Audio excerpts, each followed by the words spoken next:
Does any other member have an amendment to call up? Senator Paul. Mr. Chairman, our nation is weary of war. We've been at war for over a decade in two main countries, Afghanistan and Iraq. I don't think we're eager to get into another war. I talk to our young men and women who have volunteered to fight in war. I think it's not a good idea to get involved in Syria. I think it's a very murky war with so many different factions that it's hard to know who are our friends, who aren't our friends, who you should arm, who you shouldn't arm.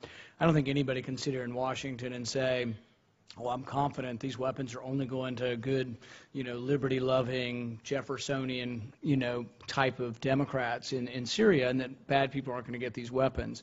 So I'm very concerned about giving weapons. I think also, when you think about the amendment that I'm offering, the First Amendment, it clarifies that the 2001 use of authorization of force does not authorize intervention in Syria.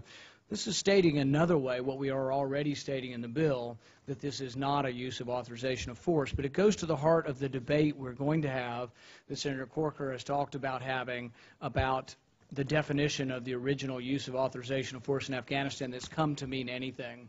And I think it's important that we state explicitly what we think it means. There is a great irony here in the sense that if you wanted to believe in an expansive definition of the 2001 use of authorization of force, it says go after Al-Qaeda and associated forces. Well, Al-Qaeda and associated forces are opposing Assad.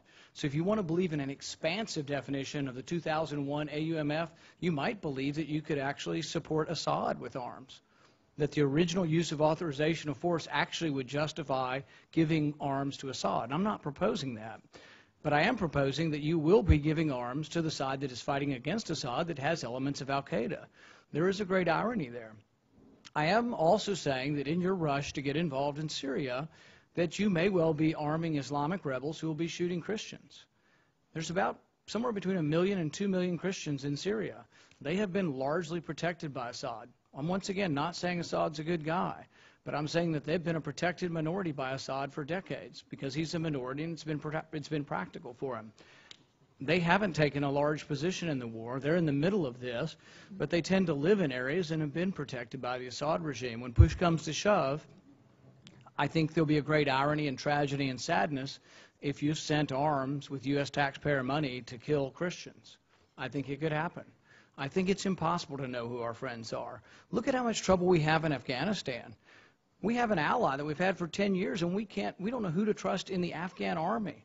We've had probably nearly 100 deaths from Afghan soldiers. They lie. They come in and say they're our ally, and they take a pledge to support us, and we turn the other way and they shoot us. And Syria's a much messier situation, maybe 100 times messier than Afghanistan is. I know everybody here wants to do the right thing, but I think it's a rush to war. Now, people will say, oh, you're not putting troops on the ground.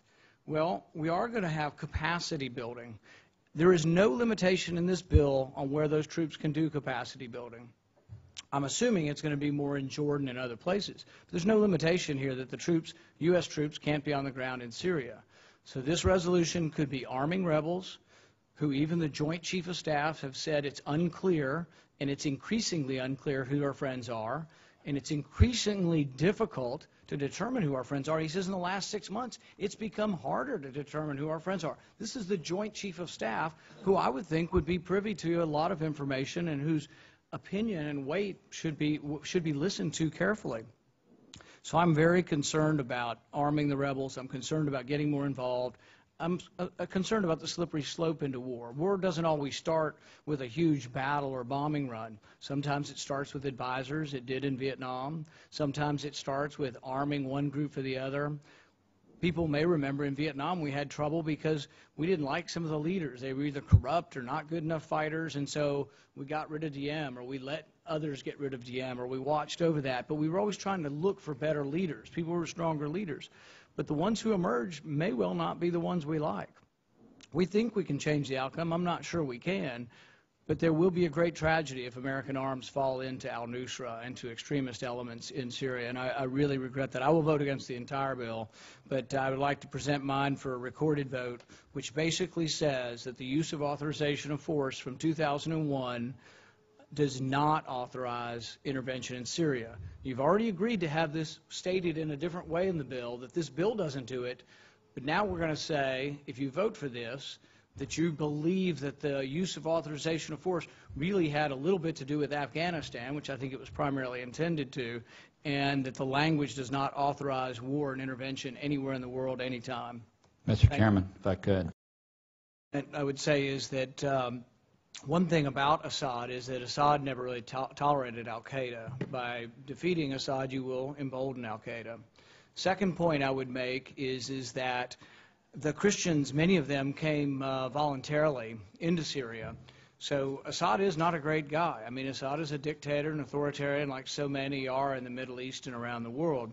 But I think it's important to remember, though, that Christians came voluntarily out of a country, Iraq, where we won the war and an Islamic government was instituted, and they felt safer under Assad. 250,000 Christians fled Iraq during and after the war to come to Syria.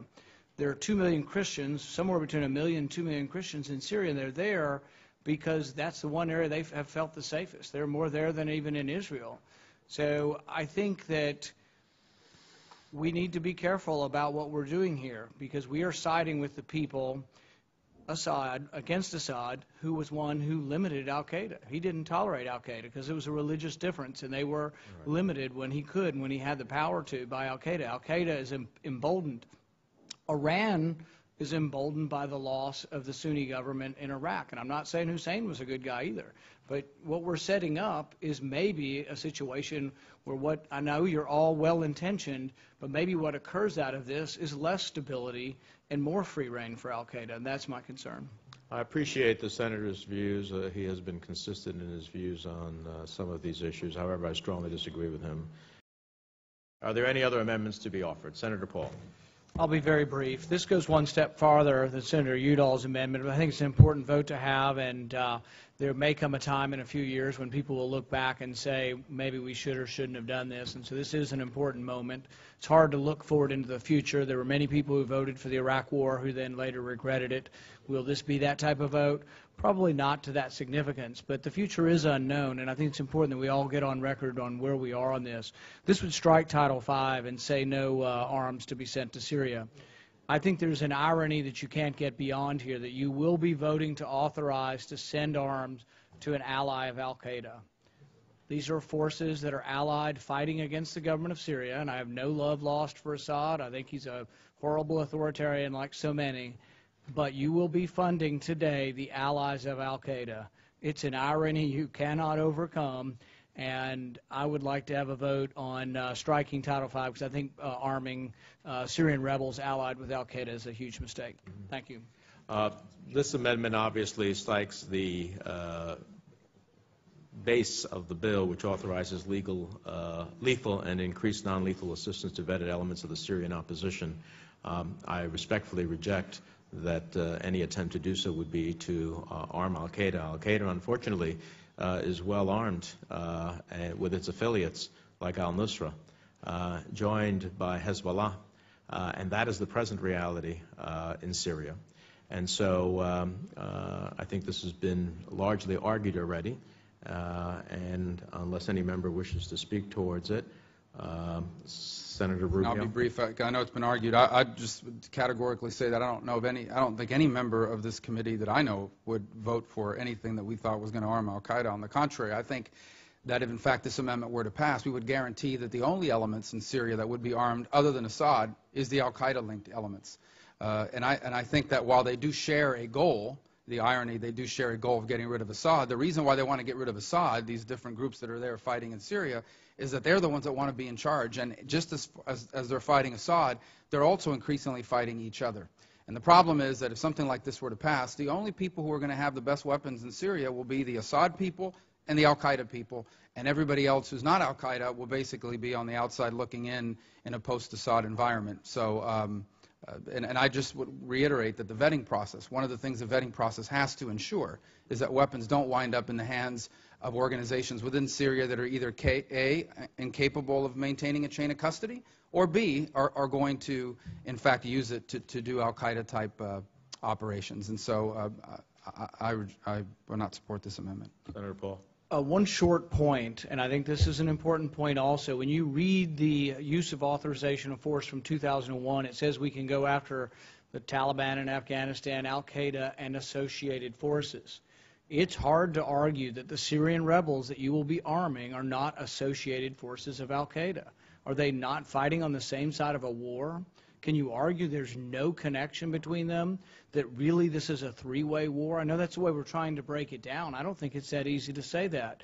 I think it's impossible to say that the Syrian rebels are not associated with Al-Qaeda. So there is a great irony that you will be arming forces that a normal common sense use of the word associated can say that these people are associated with Al-Qaeda. That's all. Thank you.